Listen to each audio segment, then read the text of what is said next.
আজকে সকালে আমরা পান্তা খাবো। পান্তা খেলে কিন্তু শরীরটা ভীষণ ঠান্ডা থাকে আর সারাদিন অনেক সতেজ এবং তরতাজা একটা ফিল হয়। তো আম্মু আমাদের 3 জনকে পান্তা দিয়ে দিল।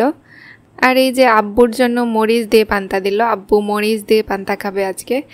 আমার জন্য একটা পরোটা বানিয়েছে আম্মু, এটা আমি ডিম দিয়ে এখন খাবো।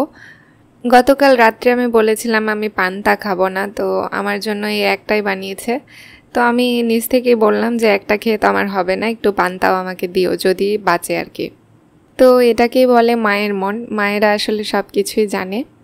আম্মু একটা পরোটা বানিয়েছে আম্মুর জন্য। আম্মু প্রথমে তরকারি দিয়ে পরোটা খাবে আর তারপরে পান্তাটা খাবে। আমার আম্মু আবার কলা ছাড়া পান্তা খেতে চায় না, মানে আম্মুর পান্তা দিয়ে কলা খেতে ভীষণ মজা লাগে।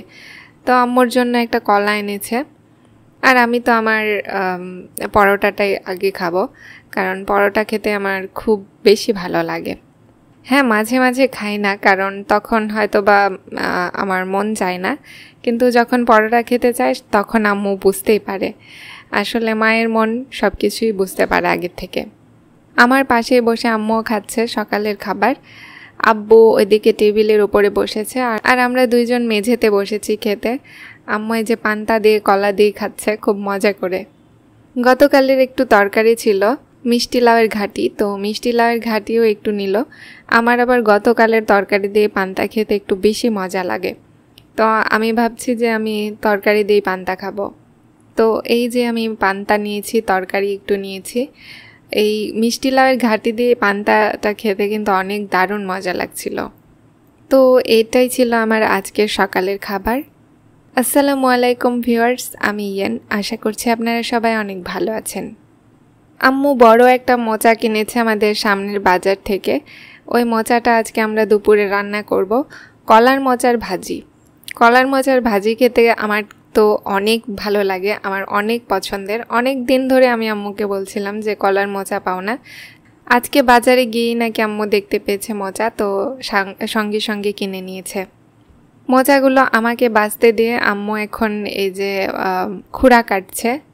আজকে আম্মু সবুজ খুঁড়া নিয়েছে, সবুজ খুঁড়া দিয়ে একটা তরকারি করা হবে। খুঁড়াগুলো খুব টাটকা, একদম কচি কচি খুঁড়া। এই খুঁড়াগুলোতে কিন্তু আঁশ হয়নি, একদম নরম নরম খুঁড়া।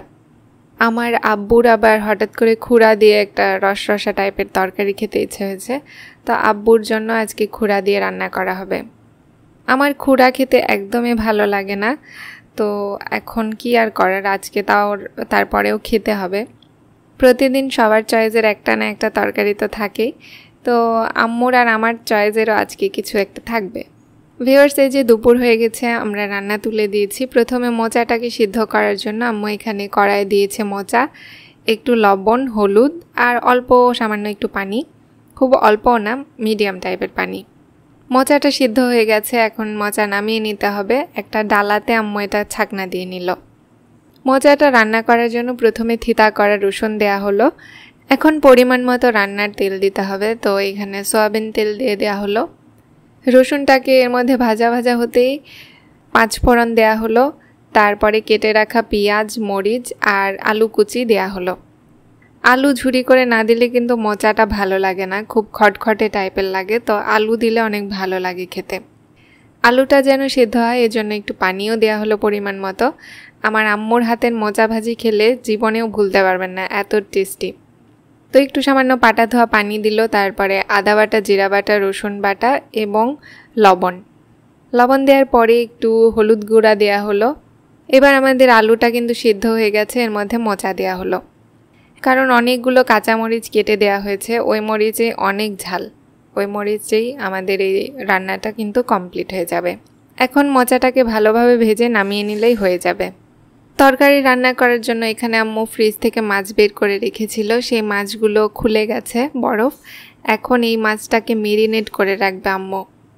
তো ভিউয়ার্স, মাছগুলোকে মেরিনেট করার জন্য একটু হলুদ দেওয়া হলো, হালকা সামান্য লবণ, একটু আদা বাটা, জিরা বাটা আর একটু মরিচ, এগুলো দিয়ে মেখে একটু কিছুক্ষণের জন্য রাখলো। তারপরে এই মাছগুলোকে ভাজা হবে, দেন তরকারিতে আমরা এটাকে ব্যবহার করব।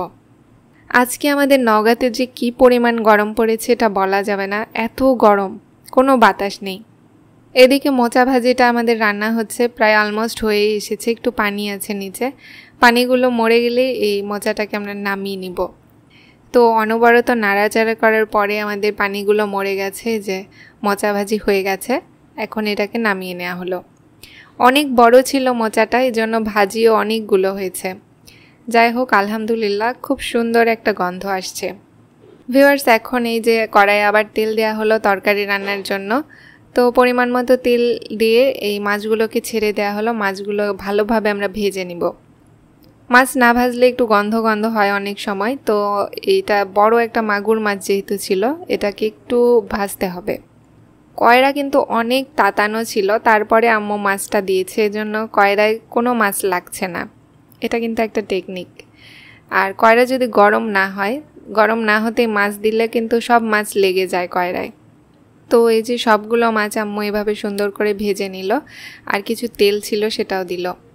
এখন কয়রায় পরিমাণ মতো পেঁয়াজ দিল। পেঁয়াজ একটু নাড়াচাড়া করতেই এর মধ্যে বাকি মশলাগুলো দিতে হবে।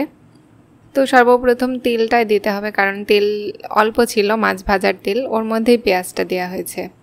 তো আরও খানিকটা তেল দেওয়ার পরে এর মধ্যে আরও মশলাগুলো অ্যাড করব। এখন মাগুর মাছের এই ঝোলটা দারুণ মজা হবে, কারণ আমাদের মাগুর মাছও অনেক টেস্টি ছিল। কাঁচা মরিচ কুচি করে দেওয়া হয়েছে, একটু পাটা ধোয়া পানি, আদা বাটা, জিরা বাটা, রসুন বাটা দেওয়া হলো, তারপরে লাল মরিচ বাটা দেওয়া হলো। এগুলোকে দিয়ে এখন অনবরত মশলাগুলোকে নাড়াচাড়া করতে হবে, এবং পরিমাণ মতো হলুদ গুঁড়া, পরিমাণ মতো লবণ, এগুলো দিয়ে এখন নাড়াচাড়া করে মশলাগুলোকে ভাজাভাজি করতে হবে। মশলায় যে ভাজা অলমোস্ট হয়ে গেছে, তারপরে আমরা তরকারিটাকে দিলাম। তরকারি এখন ওলট পালট করে এর মধ্যে আরেকটা জিনিস বলতে ভুলেই গেছি, আমি আর আম্মু সাজনা খাবো। এটা আমাদের গাছের শেষ সাজনা ছিল, ফ্রিজ আপ করা, ওই সাজনাগুলো আমরা দিয়েছি। প্রায় 8-10 মিনিট ঢেকে রাখার পরে আমাদের এই যে তরকারিটা সেদ্ধ হয়ে গেছে। এর মধ্যে এখন মাছগুলোকে ছেড়ে দেওয়া হবে। মাছগুলো সবগুলো ভেজে রাখা হয়েছিল, ভেজে রাখা মাছ দেওয়া হলো, এবং এখন তরকারিতে ঝোল দেওয়া হবে। এই পাঁচমিশালি তরকারিগুলো অনেক মজা হয়। পাঁচমিশালি বলছি কারণ বিভিন্ন তরকারি মিক্সড করলে সেটাকে আসলে মিশালি তরকারি বলা হয়। তো এখানে 2 রকমের মিশালা তরকারি আছে, আর আলু আছে, মানে 3 রকমের, আর একটা মাছ 4 রকমের। তো যাই হোক, এগুলো পাঁচমিশালি তরকারি অনেক টেস্টি হয়, অনেক মজা হয়। আমরা যতখানি ঝোল রাখবো ততটুকুই দিয়ে ঢাকনা দিয়ে ঢেকে রাখা হলো। ভিউয়ার্স, দুপুর হয়েছে। আব্বু বাসায় আসার সময় বড় একটা বাঙ্গি এনেছে। বাঙ্গিটা একদম ফেটে গেছে, বালু বালু টাইপের বাঙ্গি। তেল এনেছে, মরিচ এনেছে কাঁচা, আর এই যে কলা এনেছে। তো বাঙ্গি আমার এত প্রিয়, কি আর বলবো, অনেক বড় একটা বাঙ্গি। দুপুর হয়েছে, আমরা সবাই খেতে বসেছি। আব্বু এই যে খাচ্ছে মোচা ভাজি দিয়ে ভাত। আজকে আমাদের এত গরম পড়েছে যে আব্বু, মানে কি বলবো, গায়ে কোনো জামা কাপড় দেয়নি গরমের জন্য, বাইরে থেকে এসেই হাঁপাচ্ছিল, খুব রোদ আর গরম। এই যে আমাদের তরকারিটা কি সুন্দর চকচক করছে, খুবই ভালো হয়েছে আজকের তরকারি ইনশাআল্লাহ। আর আমি প্রথমে নিয়ে নিলাম মোচা ভাজি। কলার এই মোচা ভাজিটা আমার এত প্রিয়, কি বলবো, এটা দিয়ে আমার শুধু মনে হয় আজকে ভাত খাওয়া শেষ হয়ে যাবে। আমি একটু বেশি করে নিলাম। মজার ব্যাপার একটা কি জানেন, বাসায় যত ভাজি ভর্তা করা হয়, আমার আম্মু আর আমি শুধু খাই, আব্বু খেতে চায় না, আমার ছোট ভাই তো একদমই মুখে নেয় না। তো সব থেকে লাভবান আমি আর আম্মুই হই, কারণ আমি আর আম্মু অনেক বেশি করে ভাজি খাই। মোচা ভাজি হোক বা শাক ভাজি হোক, ভর্তা হোক, আমি আর আম্মু আমরা ভাগে বেশি করে পাই, কারণ ওটা খায় না। ওদেরকে বারবার বললেও ওরা খেতে চায় না, তো কি আর করার। যাই হোক, একদিকে আমাদের লাভ হয়েছে। তো আমাদের এই মোচা ভাজিটা আজকে অস্থির হয়েছিল। মোচা ভাজি দিয়ে ভাত খাওয়ার পরে যে বড় একটা পিস মাছ নিয়েছি, মাছের তেলটা কি মোটা দেখেছেন। অনেকগুলো সাজনা নিয়েছি, আমি সাজনা খেতে খুব পছন্দ করি। তো এই যে আর কিছু অল্প কিছু ডাটা নিয়েছি, মানে খুড়া তো আমি এমনিতে পছন্দ করি না, তারপরেও 2-1টা চলে এসেছে, কিছু করার নেই। আর আজকে আমাদের সাজনা খাওয়া শেষ, কারণ সাজনাটা আমি সারা বছর খুব মিস করব। ফ্রিজে রাখা হয়েছিল কয়েকটা টোপলা করে, তো সবগুলো টোপলা আমরা বের করে করে খাওয়া শেষ, আজকে লাস্ট ছিল। আলু টিপে, এই খুঁড়াগুলো টিপে টিপে তারপরে ভাতটা খেতে খুব মজা লাগছিল, কারণ তরকারিটা অনেক অনেক অনেক মজা হয়েছে। এইরকম গরমের মধ্যে এইরকম একটা হেলদি তরকারি খাওয়ার কিন্তু মজাই আলাদা। খুব সুন্দর হয়েছে, খুব টেস্টি হয়েছে তরকারিটা। তো ভিউয়ার্স, এই ছিল আজকে আমাদের দুপুরের খাবার। দুপুরের খাবারটা অনেক মজা করে খেলাম। সন্ধ্যা হতে আমি বাঙ্গি কেটে চিনি নিয়ে বসে গেছি খেতে। চিনি ছিটিয়ে দিয়ে বাঙ্গি খেতে আমার খুব ভালো লাগে। আর বাঙ্গিগুলো এত সুন্দর বালি বালি, কি বলবো, আর অস্থির খেতে। তো আজকের বাঙ্গিটা অনেক বড় ছিল, খুব ভালো ছিল। কে কে বাঙ্গি পছন্দ করেন খেতে কমেন্টে কিন্তু অবশ্যই জানাবেন।